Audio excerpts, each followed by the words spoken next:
नमस्कार. रोखोकवर आपलं स्वागत. महानगरपालिकांच्या रणसंग्रामामध्ये आज आपल्या सोबत आहेत महाराष्ट्राचे माजी मुख्यमंत्री, काँग्रेसचे विद्यमान प्रदेशाध्यक्ष आणि खासदार अशोकजी चव्हाण. स्वागत करूया अशोकजी चव्हाण यांचं. नमस्कार.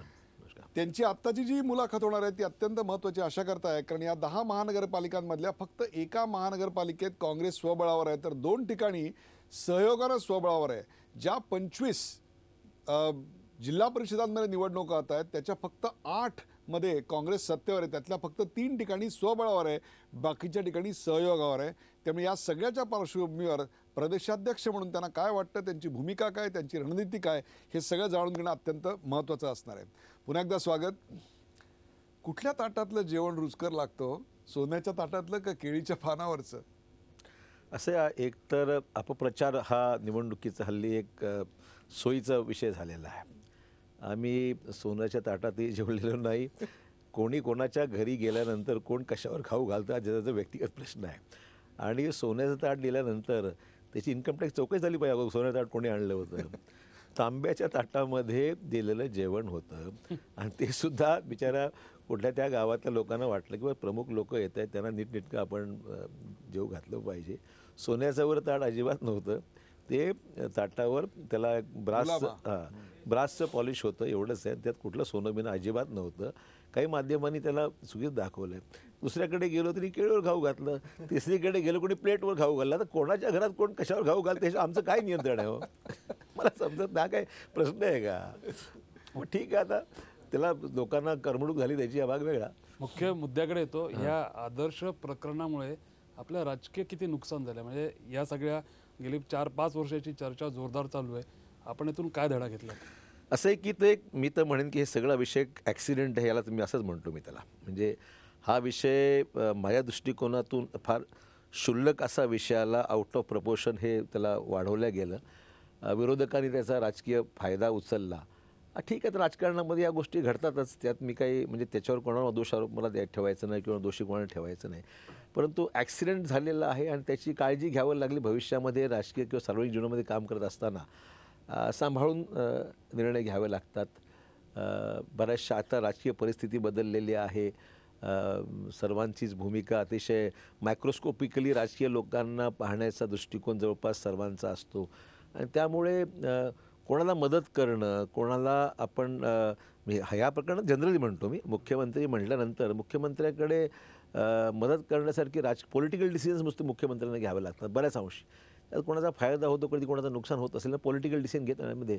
त्यामुळे फार काळजीपूर्वक निर्णय घेण्याची आता वेळ आलेली आहे, असंच मला म्हणावं लागेल. क्षुल्लक शब्द वापरलात, पण तुमचं मुख्यमंत्री पद यामुळे गेलं. हो ना, मान्य ना. विषय जो आहे, विषय हा माझ्यापुरती जो विषय, बाकीचा विषय ज्यांनी काही मुद्दे काढले तर मला काही बोलायचं नाही, कारण तो आता न्यायप्रविष्ट विषय आहे. त्यामुळे मी त्याच्यावर अधिक काही भाष्य करणार नाही.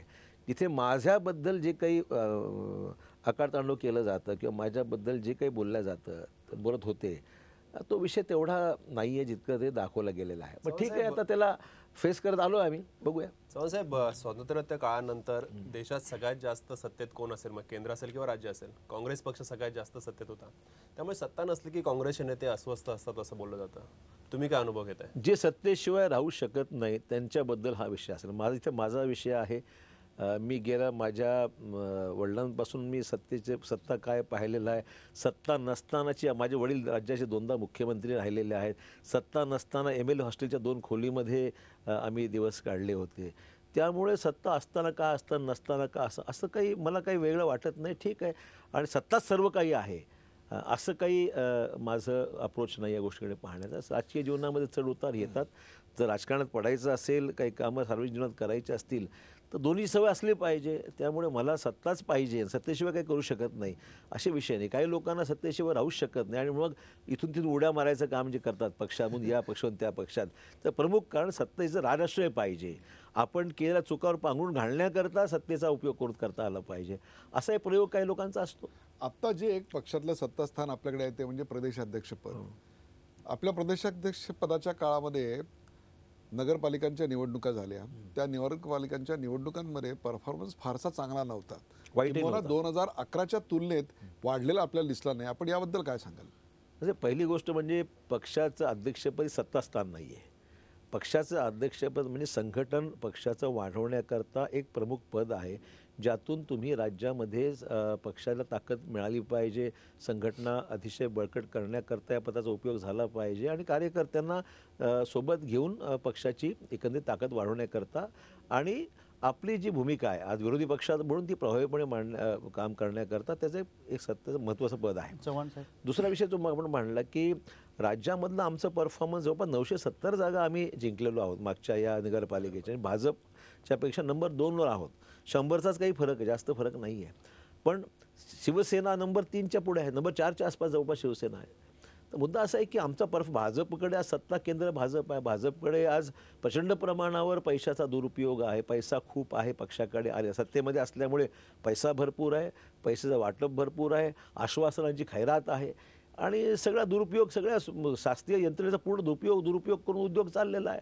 त्यामुळे आम्ही तुलनेमध्ये आम्ही मागेच राहणार स्वाभाविक आहे. चव्हाण साहेब, परंतु अशाही परिस्थितीमध्ये आम्ही 970 जागा मिळवणं हे काही म्हणजे कमी नाही आहे. तुम्ही म्हणतात की प्रभावी कामगिरी केली आहे, परंतु सत्तेपासून तुम्ही आता बराच काळ झाला लांब आहात आणि त्यात आणखी बऱ्याच ठिकाणी तुमची अस्तित्वाची लढाई सुरू आहे आणि एवढं सगळी आव्हानं असताना पक्षाच्या अंतर्गत लाथाड्या सुरू आहेत. यावर तुम्ही काय म्हणाल? कारण की बरंच आता विकोपाला गेलीत, भांडणाने समोर आलं. कुठल्या पक्षात नाहीत मला सांग, कुठल्या पक्षात नाही. ह्या निवडणुका म्हणजे कार्यकर्त्यांची निवडणूक आहे. ही जिल्हा परिषद आणि महानगरपालिका म्हणजे कार्यकर्त्यांना संधी देण्याकरता आणि त्यांना निवडून आणण्याची सेकंड लाईन ऑफ लिडरशिप आहे, सेकंड किंवा थर्ड लाईन ऑफ लिडरशिप जिल्हा स्तरावर आहे. त्यांना तुम्हाला कुठेतरी मदत करण्यासाठी आजची संधी आहे.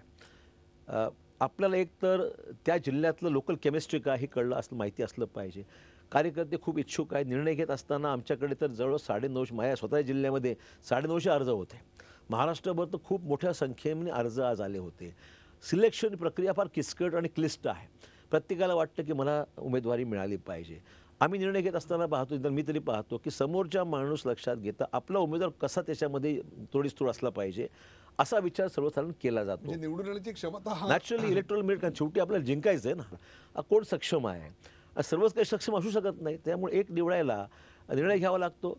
मग स्वाभाविक आहे, एक माणूस 10 मागणारे एकाला आपण देतो, 9 लोक नाराज होणं स्वाभाविक आहे. ते सगळ्या पक्षात असतं. परंतु लाथाळा जे आम्ही म्हणतोय, गटबाजी जी म्हणतोय, ती काँग्रेसमध्ये जेवढी दिसते तेवढी इतर पक्षांमध्ये दिसून येत नाही. ती भाजपमध्ये असेल पण समोर येत नाही, ती शिवसेनेत असेल पण ती चव्हाट्यावर येत नाही, काँग्रेसमधली चव्हाट्यावर येते. आणि दुसरा विषय असा की तुम्ही प्रदेशाध्यक्ष आहात, परंतु तुमच्या नेतृत्वाखाली काम करायला जे ज्येष्ठ नेते तुमच्या पक्षात ते अजूनही तयार नाही आहेत. असं काही मला तरी वाटत नाही आहे. तुम्ही जे म्हणा इतर पक्षामध्ये भाजपच्या सगळ्या लोकांनी महिलांनी तिथे काय शब्द वापरले नागपूरमध्ये आपण पाहिलं असेल. भयानक असे आरोप नागपूरमध्ये महिलांनी तिथे गडकरींच्या बाबतीमध्ये फडणवीसांच्या बाबतीमध्ये काय आरोप बोलण्यासारखे नाही, पण ऑन कॅमेरा तिथे महिला बोललेल्या आहेत, नागपूरच्या महिला बोललेल्या आहेत. मुंबईमध्ये सुद्धा शिवसेना आणि भाजपमधली इथे लोक अनेक पक्ष सोडून तिथे दुसऱ्या पक्षामध्ये सामील झाले आहेत. त्यामुळे ह्या प्रक्रियेमध्ये असे प्रश्न बऱ्याच ठिकाणी, ही पहिली निवडणूक नाही, दरवेळेस निवडणुकीमध्ये हे प्रश्न निर्माण होतात. काळजी ही घ्यावी लागते की ते जी काही तिथे नाराजी आहे, बंडखोरी झाली आहे, ती क्षमवण्याची आपल्याला तयारी असली पाहिजे. लोकांना सोबत घेऊन समजूत घालण्याची गरज आहे. आणि वाटतं तो आता पिरियड संपलेला आहे आणि बऱ्याच प्रमाणात लोक कामाला लागलेले आहेत. चव्हाण साहेब, निवडणुकीतला परफॉर्मन्स नाही म्हटलं तरी कम्पॅरेटिव्हली ढासळलेला आहे तुमचा. आणि असं असताना विधिमंडळात पण एक विरोधी पक्ष आहे काँग्रेस आता, परंतु ते काही होताना दिसत नाही. तिथं पण परफॉर्मन्स तेवढा असा काही दिसत नाही, आक्रमक वाटत नाही काँग्रेस. त्याबद्दल काय म्हणाल? आम्ही 15 वर्ष सत्तेमध्ये राहिलो, त्यामुळे स्वाभाविक आहे काही प्रमाणामध्ये जे ॲग्रेसिव्हनेस शिवसेना भाजपमध्ये त्या कालावधी का शिवसेना भाजपचा व्यक्तिगत अटॅकवर जोर जास्त आहे. काँग्रेसचं कल्चर वेगळे, संस्कृती वेगळी, त्यामुळे कोणाच्याबद्दल व्यक्तिगत पातळीवर जाऊन ब्लॅकमेलिंग करण्याचं काम काँग्रेसने कधी केलं नाही, करणारी नाही. त्या अप्रोचमुळे कधी लोकांना वाटतं की हे थोडं मवाळ आहे असं वाटत असेल, परंतु आम्ही आमच्या दुष्काळाचा विषय असो, शेतकऱ्यांचे प्रश्न असो, आत्महत्येचे विषय असो, मुस्लिम आरक्षणाचा विषय असतो, सभागृहामध्ये हे सगळे विषय आम्ही लोकांनी लावून धरले. आणि दुर्दैवाने म्हणावं लागेल की मुख्यमंत्र्यांचा किंवा सत्ताधारी पक्षातल्या प्रमुख लोकांचा अप्रोच जो आहे तो विरोधकांना विचारायचंच नाही. प्रत्येक गोष्ट रेटून नेण्याचीच बहुमत एवढं आहे, बहुमताच्या जो रेटून नेण्याचीच भूमिका आहे. तुम्हाला कोणाची ऐकायची म्हणजे आमच्या कालावधीमध्ये जर एखादी गोष्ट म्हणजे एखादा विषय समोर आला, विरोधी पक्षांनी घेतला बोलवायचो, बैठका घ्यायचो, चर्चा करायचो, मार्ग कसा काढायची चर्चा व्हायची. इथे ह्यांना काही गरज वाटत नाही आहे. त्यामुळे यांचा अप्रोच वेगळा आहे.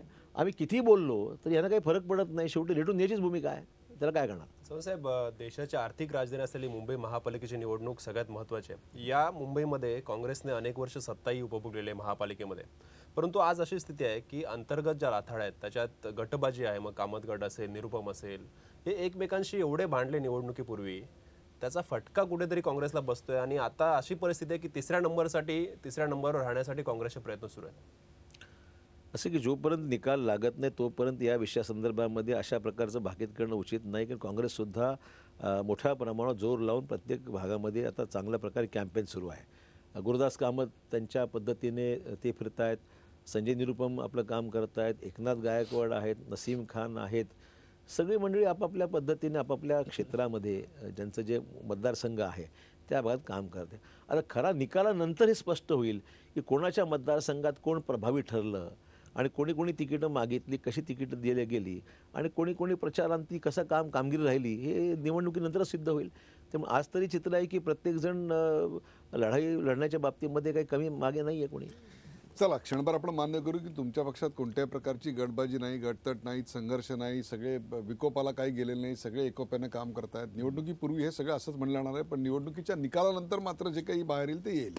परंतु सध्या प्रचाराच्या काळातच दोन सहयोगी असणारे पक्ष जे राज्य सरकारमध्ये आणि केंद्रात सहयोगी आहेत ते मात्र एकमेकांविरुद्ध अक्षरशः महाभारत खेळतायत. कोण कौरव म्हणतंय, कोण पांडव म्हणतंय, कोण शकुनी म्हणतंय, कोण आणखीन काय म्हणतंय.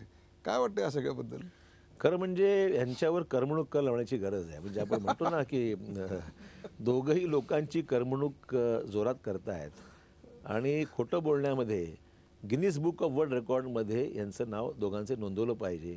अशा प्रकारची परिस्थिती ह्या दोन्ही पक्षांनी केवळ स्पेस ऑक्युपाय करण्याकरता हा उद्योग म्हणजे तुमच्या माध्यमांच्या भाषेत जर बोलायचं झालं तर स्पेस ऑक्युपाय करण्याकरता यांनी एकमेकावर आरोप करायचे. परंतु दुर्दैव आहे की हे स्वतःला एवढे मोठे राजकीय पक्ष म्हणणारे, एवढं मोठं नेतृत्व म्हणणारी जी मंडळी आहे आता एवढं एकमेकाचे गळे पकडण्यापर्यंत गेलेलं आहे. महाराष्ट्रामध्ये राजकारण एवढ्या खालच्या थराला कधीही गेलं नव्हतं आणि आरोप म्हणजे एकमेकाबद्दल वितुष्ट निर्माण झालेलं आहे, एकामेकात द्वेष निर्माण झालं. चित्र जे दिसतंय, जे काही स्टेटमेंट्स आहेत, आणि तुम्हाला तर चांगलं खाद्य मिळालं, तुम्ही रोज दोघांचं लावता, तर तुम्हाला त्याच्यामुळे विषय असा आहे की हे जे काही सुरू आहे हे महाराष्ट्राच्या दृष्टिकोनात, महाराष्ट्र पॉलिटिकल सिस्टमच्या जनता दृष्टिकोनात कुठेच नाहीये. ते म्हणतो ना, लोकांना काय घ्यायचं मला सांगा. या सगळ्या गोष्टीचं जे काही चाललं आहे, लोक म्हणतात आमच्यासाठी तुम्ही काय बोलताय. आता काल आरोप झाले उद्धव ठाकरेंच्या पैशासंदर्भात झाले, मनी लॉन्ड्रिंगच्या विषय, गंभीर विषय आहे.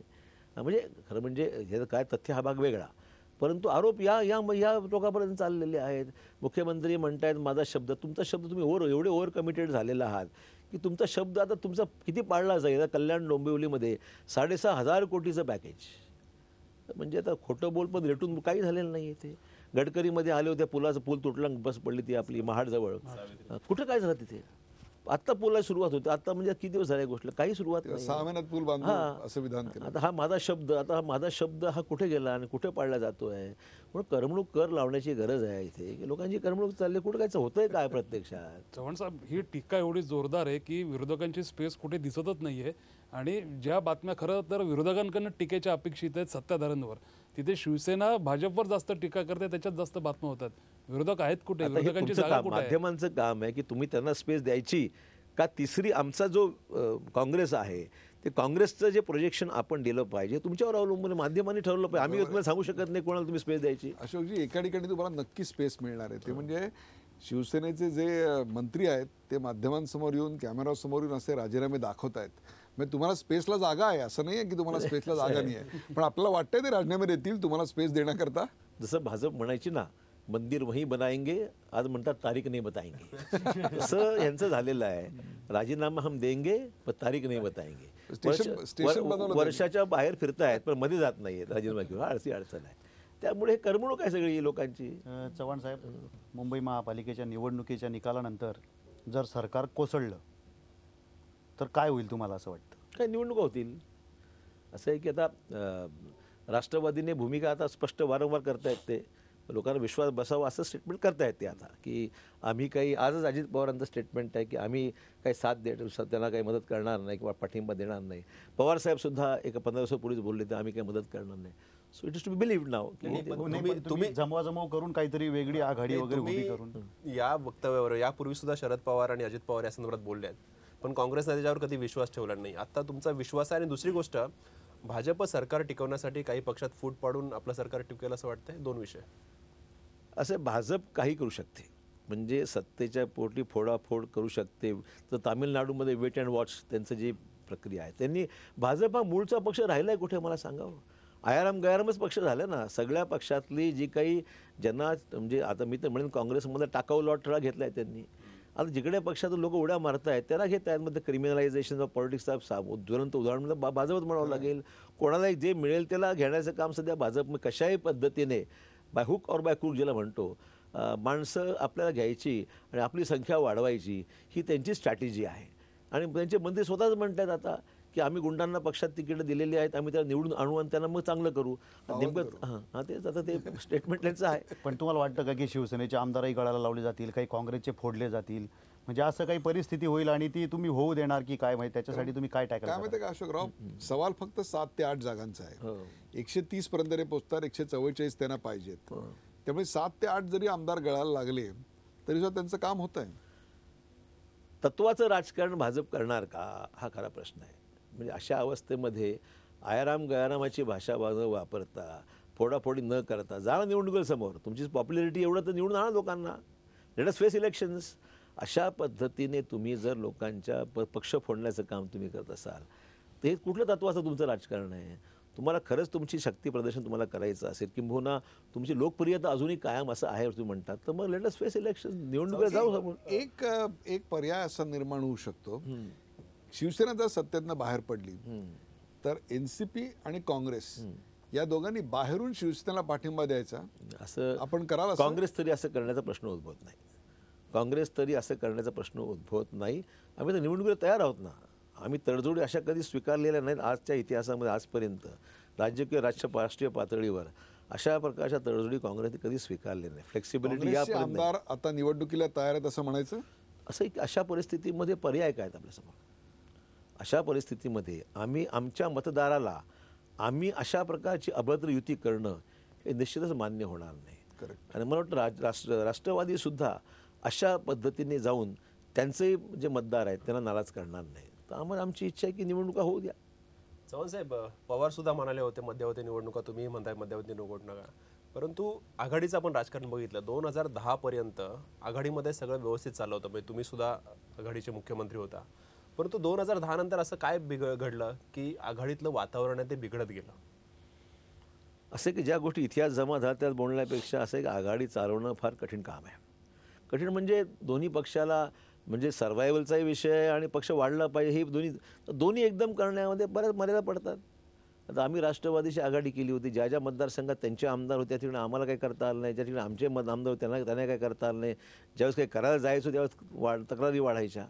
त्यामुळे आघाडीचा धर्म पाळणं ही तारेवरची कसरत आहे जी मी यशस्वीरित्या त्यावेळेस सांभाळली आणि राज्य चालवावं लागतं. तुमच्यानंतर ती सांभाळता नाही आली असं नाही म्हणत मी. सांभाळत बऱ्याच पद्धतीने वेगवेगळ्या पद्धतीने काम करावं लागतं. त्यावेळेस त्यांनी केलं पृथ्वीराज चव्हाणांनी किंवा चव्हाण साहेब, मुंबई, नाशिक, पिंपरी चिंचवड या 3 महत्त्वाच्या शहरांमध्ये महापालिकेत आघाडी होऊ शकली नाही काँग्रेस राष्ट्रवादीची. पुण्यात याला झाली. काय कारण आहेत? म्हणजे याला, आणि पुणे सांगत नाही मी, पिंपरी चिंचवड, नाशिक आणि मुंबईत, कारण याला व्यक्ती कारणीभूत आहे की आणखी काही दुसरी कारण आहेत आघाडी न होऊ शकण्याला? याच्यामध्ये 2 प्रकारे अप्रोच राहतो नेहमी, निदान माझा तरी असतो की आघाडी करत असताना आपली स्ट्रेंथ तिथली काय आणि समोरची स्ट्रेंथ काय हे पाहून माणसाला निर्णय घ्यावे लागतात. आम्हाला वाटतं की आमच्यापेक्षा नाशिकमध्ये राष्ट्रवादी थोडी कमी झाली आहे असं आमचं मत आहे. त्यामुळे नाशिकमध्ये काही प्रमाणात झाली आघाडी, असं नाही. नाशिकमध्ये आघाडी आम्ही राष्ट्रवादीशी केली, काही ठिकाणी झालं, काही 1-2 वॉर्डामध्ये थोडंसं जमलं नाही. पुण्यामध्ये आम्ही आघाडी केली राष्ट्रवादीशी, त्यामुळे पुण्यामध्ये राष्ट्रवादीची आघाडी आमची काही ठिकाणी मैत्रीपूर्ण झालं, काही ठिकाणी आघाडी झाली.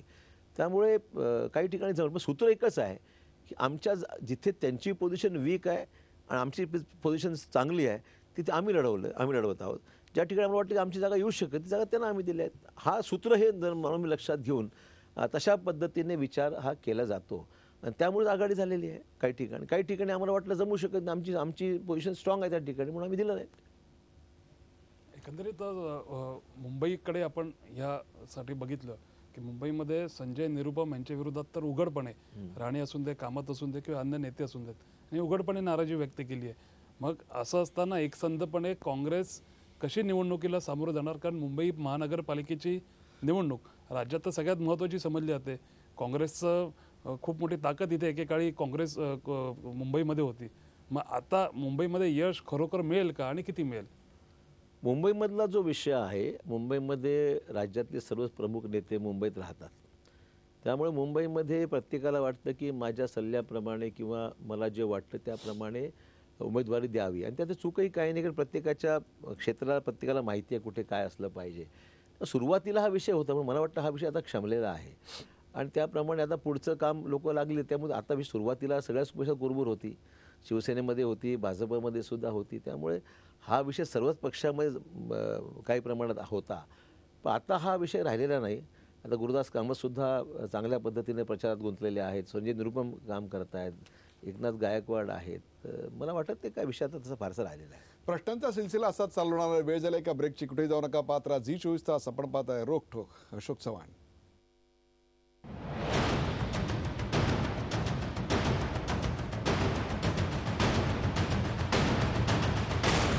रोकठोकमध्ये स्वागत. आपल्यासोबत आहेत महापालिकांच्या रणसंग्रामामध्ये अशोक चव्हाण.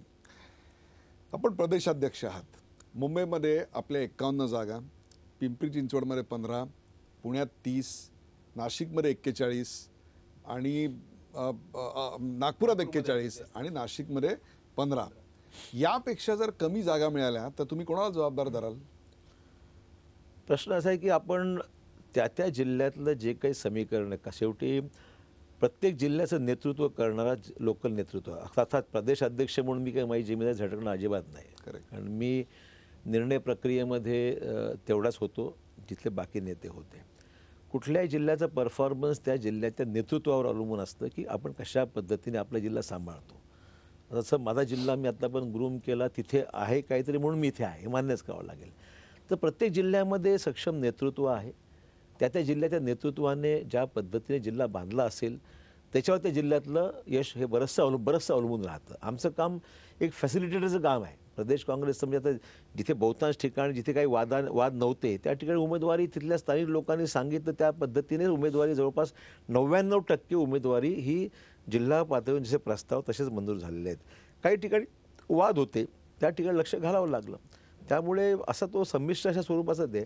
परंतु प्रदेशाध्यक्ष म्हणून जिम्मेदारी नक्कीच माझी मी म्हणणार नाही.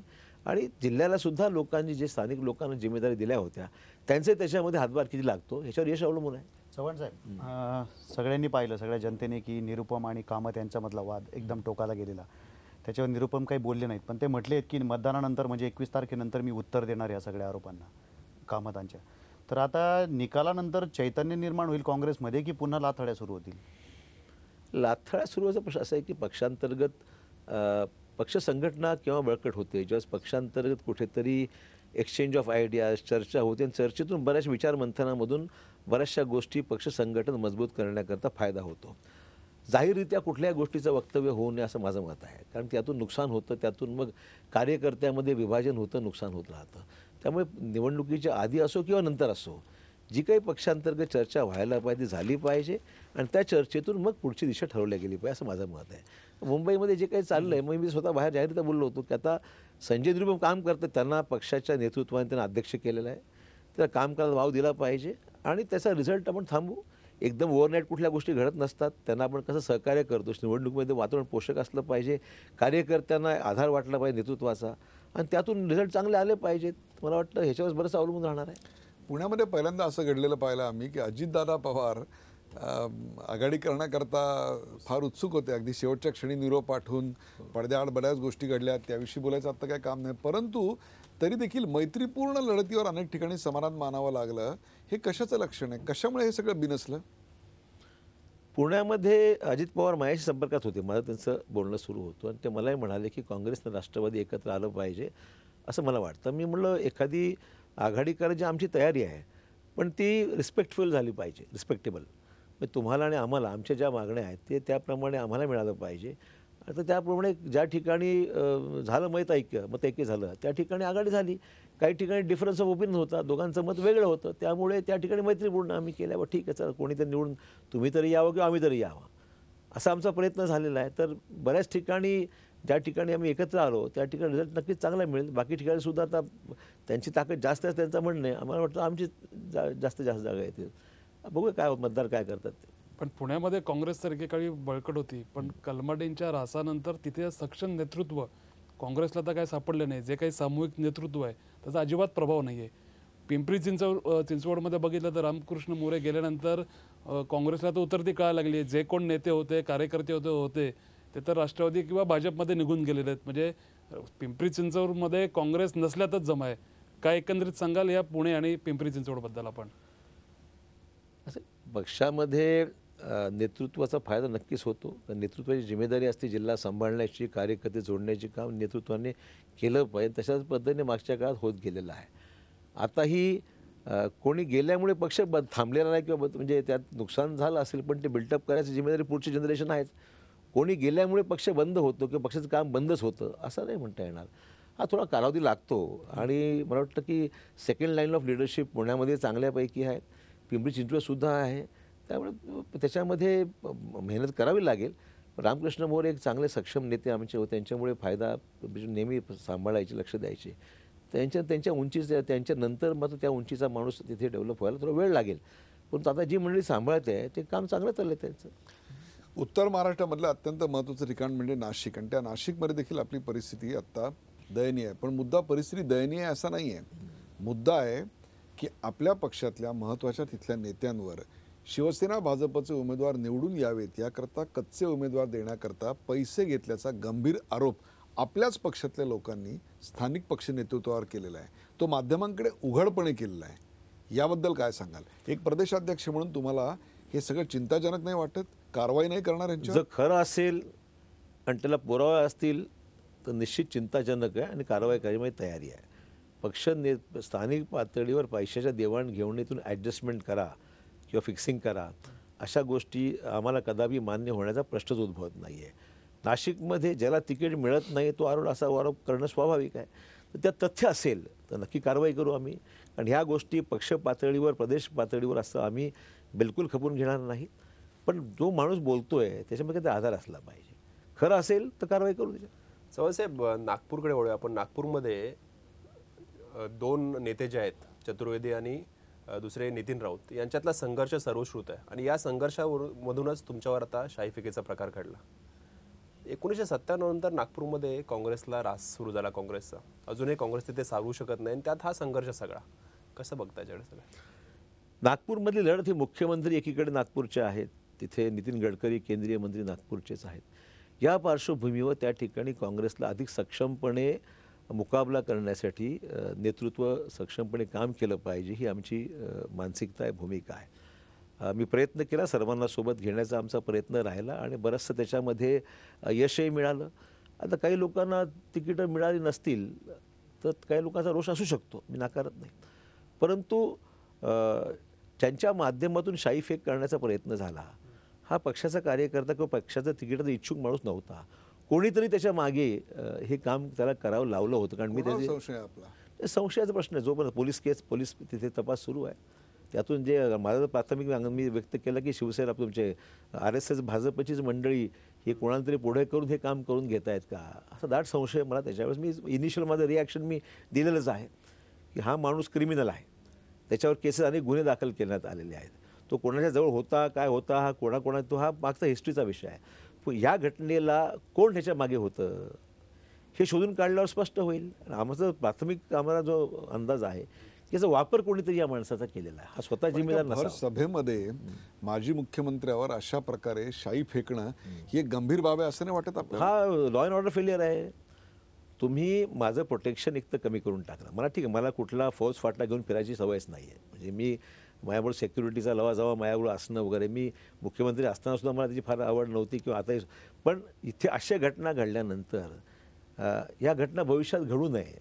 नंतरसुद्धा काही लोकांचे इंटरव्ह्यूज मी टी व्हीवर पाहिले जे अशा प्रकारचा प्रयत्न करण्याची त्यांची मानसिकता आहे. ठीक आहे, आमच्याकडे पक्ष कार्यकर्त्याची फळी आहे. असं घडल्यानंतर मग स्वतःचं सेल्फ प्रोटेक्शनला माणसाला काळजी ती घ्यावी लागते. पण हे करण्यापर्यंत मग सरकार म्हणून सरकार जिम्मेदार नाही का? आता इथे नको त्याला सिक्युरिटी आहेत आणि ज्यांना आवश्यक आहे ते सिक्युरिटी कमी केलेली आहे. त्यामुळे भविष्यात काही घडणार असेल तर सरकारची जिम्मेदारीची घ्यावी लागेल. मला काय हाऊस म्हणून नको सिक्युरिटी. असे प्रकार पुन्हा आणि इतर अनेक नेत्यांवर विरोधी पक्षातल्या घडतील असा आपला अंदाज आहे याच्यानंतर? राजकारण ज्या पद्धतीने सध्या राज्यात सुरू आहे, द्वेषाचं राजकारण, इथे काही प्रिन्सिपलचा विषयच राहिला नाही, दुर्दैवाने म्हणावं लागेल. म्हणजे आपण पाहतोय शिवसेना भाजपमध्ये आरोप असोत एवढं टोकाला चाललेले आहेत. इतरही पक्षामध्ये जे गैरसमज जे आहेत त्यात परवा झाली हत्या, आमच्या काँग्रेसच्या म्हात्रे म्हणून आमचा पक्षाचा नेता होता भिवंडीमधला, तर खून झाला. म्हणजे ते CCTV कॅमेरामध्ये पाहिलं, अतिशय ब्रुटल मर्डर आहे तो. म्हणजे त्याला गोळ्या घातल्या, ते हातपाय तोडले वगैरे, म्हणजे सगळं लाईव्ह ऑन TV ते CCTVवर सगळं फुटेज आलेलं आहे. एवढं गंभीर आहे. तर आता क्रिमिनल ह्या सगळ्या पक्षात घुसू लागलेले आहेत आणि स्वतःची जागा बळकट करण्याकरता अशा लोकांचा वापर सर्रास काही राजकीय पक्षांनी सुरू केला. ही गंभीर बाब आहे. चव्हाण साहेब, आपण आता बोललात, चर्चा केली नागपूरच्या ऱ्हासाविषयी काँग्रेसच्या, पण अशीच परिस्थिती काहीशी अनेक ठिकाणी काँग्रेस व्हायची वेळ आली पक्षात, असं वाटतं का? फिरवाल का? आणि कारण हे जे गुन्हेगार येत आहेत आणि ते गुन्हेगार एलिमेंट जे वाढत चाललेले आहेत, त्याच्यातनं ज्या हत्या होत आहेत, शाई फेकली जाते, हे आज टिप ऑफ द आईसबर्ग आहे. परंतु याच्या खाली प्रचंड मोठं खतखत आहे. त्याच्याकरता कुठेतरी अगदी ग्राम पातळीपासून ते वरपर्यंत भाकरी फिरवायची वेळ नाही आली आता काँग्रेसमध्ये? सत्ता ॲट एनी कॉस्ट, कुठल्याही किमतीमध्ये सत्ता मिळाली पाहिजे, अशा मानसिकतेचा जो वर्ग आहे. आणि मग त्याकरता क्रिमिनल्सचा वापर, गुंडांना, आता भाजपचे मंत्री स्वतः म्हणत आहेत की आम्ही गुंडांना तिकीटं दिली आहेत, त्याला निवडून आणू आणि नंतर त्यांना चांगलं करू. हे राज्यातल्या काय जिम्मेदार मंत्री म्हणतोय, किती गंभीर आहे गोष्ट. म्हणजे एकीकडे निवडणूक आयोग क्रिमिनलायझेशन ऑफ पॉलिटिक्सच्या विषयाला घेऊन फार गंभीर आहे. क्रिमिनल्स निवडणुकीमध्ये उतरता कामा नये, सुप्रीम कोर्ट त्याच्यामध्ये लक्ष घालू नये, आणि इकडे मला सर्रास अशा गोष्टी चालल्या आहेत. त्यामुळे चित्र हे जे निश्चितच भयानक चित्र आहे. राज्यामध्ये सर्व राजकीय पक्षांना वेळ आहे या गोष्टीची गांभीर्याने विचार करण्याची. आणि निदान गुंडांना, ज्यांचं अतिशय वाईट बॅकग्राऊंड आहे, खुनाचे आरोप आहेत, प्रत्यक्ष या घटनेमध्ये जिम्मेदार आहेत, अशा लोकांना कुठल्याच राजकीय पक्षांनी थारा देऊ नये, तरच लोकशाही टिकून राहील.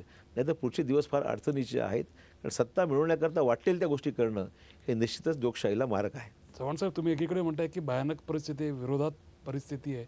असं असताना तुमच्या पक्षामध्ये अनेक नेते आहेत, प्रत्येक जिल्ह्यात प्रत्येक तालुक्यात सुभे वाटावेत असे हे सगळे नेते आहेत. पण मात्र आता निवडणुकीच्या निमित्ताने त्यांच्याच जवळच्या लोकांना, त्यांच्याच नातेवाईकांना तिकीट दिल्याचं अनेकदा दिसून आले, आत्तासुद्धा दिसून आलं आहे. मग सामान्य कार्यकर्ता अशा विरोधासारखी परिस्थिती असताना का बरं मग काँग्रेसकडे येईल? मग काँग्रेसपासून दूरच जाणार. तुम्ही काय सांगाल? नातेवाईकांना तिकीट देणं हे कुठल्या एकाच पक्षात नाही, बऱ्याच पक्षामध्ये हा विषय आहे. पण नातेवाईक कोणी कोणाचं आहे, त्याचं क्वालिफिकेशन आहे असं मला वाटत नाही, किंवा डिस्क्वालिफिकेशन आहे असंही मला वाटत नाही. निवडून येण्याची क्षमता असेल, काँग्रेसला जागा टिकवता येत असेल किंवा दुसऱ्या पक्षाला, तर विचार करायला हरकत नाही. पण सर्रास एकेका पक्षामध्ये, आमच्या जिल्ह्यामध्ये एका आमदाराने स्वतःच्या पुतण्याला दिलं आहे, मुलीला दिलं आहे, जावयाला दिलं आहे, म्हणजे एका घरात 4-4 तिकीट एका जिल्ह्यामध्ये, असे आहेत विषय काही. त्यामुळे असं जर होत असेल तर त्या राजकीय पक्षांनी विचार केला पाहिजे की किती लोकांना, एकाच घरात किती लोकांना तिकीट द्यायची. याला काय म्हणजे मी यामध्ये विचार केलाय कधी? निश्चितच केला. काय करू, का करू नये. चव्हाण साहेब, ग्रामीण महाराष्ट्रावर काँग्रेसची पकड आम्ही पाहिली आहे. सहकारातून ग्रामीण भागात काँग्रेसची जी पाळंमुळं आहे ती रोवली गेली, परंतु या सहकारामध्ये आता भाजप शिरकाव करते. आणि त्यातल्या त्यात पश्चिम महाराष्ट्राचं आपण उदाहरण घेतलं तर नगरपालिका निवडणुकीत बघितलं तर पश्चिम महाराष्ट्रात बऱ्यापैकी चांगलं यश मिळेल. अगदी माजी मुख्यमंत्री पृथ्वीराज चव्हाण यांचा गड जो आहे कराड, तिथे सुद्धा काँग्रेसचा नगराध्यक्ष, भाजपाचा नगराध्यक्ष निवडून आला. कसं बघता तुम्ही या सगळ्याकडे? ते काही जिल्ह्यामध्ये काँग्रेस कमी आहेच ना. असं की आता प्रयत्न करणं हे प्रत्येक नेत्याचं काम असं आहे. कराड म्हणजे सातारा जिल्ह्यामध्ये काँग्रेस पहिल्या म्हणजे राष्ट्रवादी तुलनेमध्ये काँग्रेस कमीच होती. त्यामुळे सातारा जिल्ह्यात लक्ष देण्याची गरजच आहे. पृथ्वीराज चव्हाण त्यात लक्ष घालते असं मला वाटतं की त्या जिल्ह्यामध्ये प्राथमिक जिम्मेदारी त्यांनाच घ्यावी लागेल. स्वतः जिल्हा असते त्यांनाच घ्यावी लागेल ती. त्यामुळे काही जिल्ह्यामध्ये आम्ही कमी आहोत, त्या ठिकाणी मग राष्ट्रवादीची तडजोड आम्ही केलेली आहे. ज्या ठिकाणी आपण कमी आहोत त्या ठिकाणी मग पर्यायी काहीतरी विचार करावा लागतो. सहकार जे माध्यम काँग्रेसला इथपर्यंत घेऊन येण्यात फायदेशीर ठरलं, त्या सहकार्यामध्ये सुद्धा आता भाजपने शिरकाव केला. भाजप स्वतःचे असेल, तुम्हाला स्वतःच्या साखर कारखानदारी असेल, सूतगिरण्या असतील, पतपेढ्या असतील, जे काही तुम्हाला कोऑपरेटिव्ह मुवमेंट तुम्हाला, तर जा ना, आमचं काही तक्रार नाही. तुम्ही तुमच्या, पण तुम्ही असलेल्या एस्टॅब्लिश्ड युनिटमध्ये तुम्ही तुमचा शिरकाव चालला, निवडणुकीत तुम्ही निवडून येऊ शकत नाही. मग मार्केट कमिटीमध्ये 3-3, 4-4 लोक नॉमिनेट करण्यासंदर्भात कायदा करताय. नॉमिनेशनचं पोट राजकारण सगळं तुम्ही निवडून आणा तुमची लोक. असं आहे की शेवटी निवडणूक आहेत ना, सहकार क्षेत्र निवडणुका आहेत. तुम्हाला जर सहकार क्षेत्रात जायचं असेल, सहकार क्षेत्र कोणाची मालकी नाही, आपण विश्वस्त आहोत त्या संस्थेचे, तर मग तुम्हाला जर त्या सहकार संस्था टेकओव्हर करायची असेल तर निवडणूक लढवा, निवडून या. पण निवडून यायचं नाही आणि मग अशा बॅकडोर एंट्रीने तुम्हाला प्रयत्न नॉमिनेशन करायचं, हे चुकीचं आहे. राज्यामधून आपण केंद्रावर शेवटचे 1-2 प्रश्न, वेळेची मर्यादा लक्षात घेऊया. केंद्रामध्ये अतिशय चांगल्या प्रकारे नेतृत्व करण्याकरता राहुल गांधी यांच्या सोबतीनं आणखीन कोणीतरी गांधी घराण्यातलं यावं असं वाटतं आपल्याला? सोबतीचा प्रश्न आहे की शेवटी टीमवर्क आहे. असं आहे की राहुलजी पक्षाचे नेते आहेत, आज पक्षाचे उपाध्यक्ष आहेत आणि जवळपास त्यांनी सर्व आता पक्ष ते लक्ष देत आहेत आणि सोनिया गांधी हा लक्ष देऊन नाहीत, पण प्रकृतीच्या कारणास्तव आता बरेचसे महत्त्वाचे निर्णय राहुलजी स्वतः घेत आहेत. राहुलजींना एक चांगली टीम आहेच. त्या टीममध्ये वेळेवर पक्षाचं सक्सेस किंवा अपयश या दोन्ही गोष्टी या टीमवर्कचं आहे ना. शेवटी आता मी तुझं काम करत असताना एकट्या माणसाचा विषय नाही, तो झाली सक्सेस तर अशोक चव्हाणांचं एकट्याचं यश नाही, टीमचं सक्सेस आहे.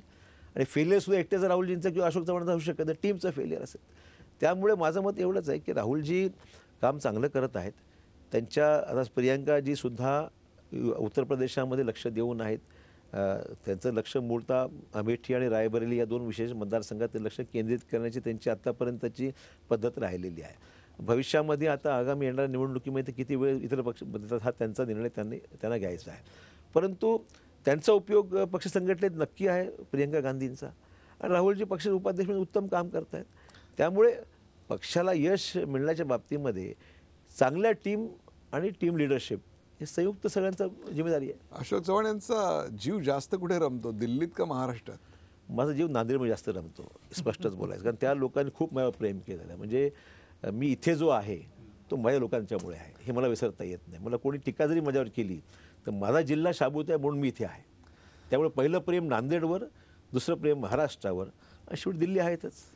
पहिलं प्रेम माझ्या लोकांवर म्हणजे नांदेडवर, मग महाराष्ट्रावर आणि त्यानंतर दिल्लीवर. स्पष्टपणे आपला जीव नेमका कुठे रमतो याचं स्पष्ट प्रतिपादन आत्ता अशोक चव्हाण यांनी आपल्याकडे केलं.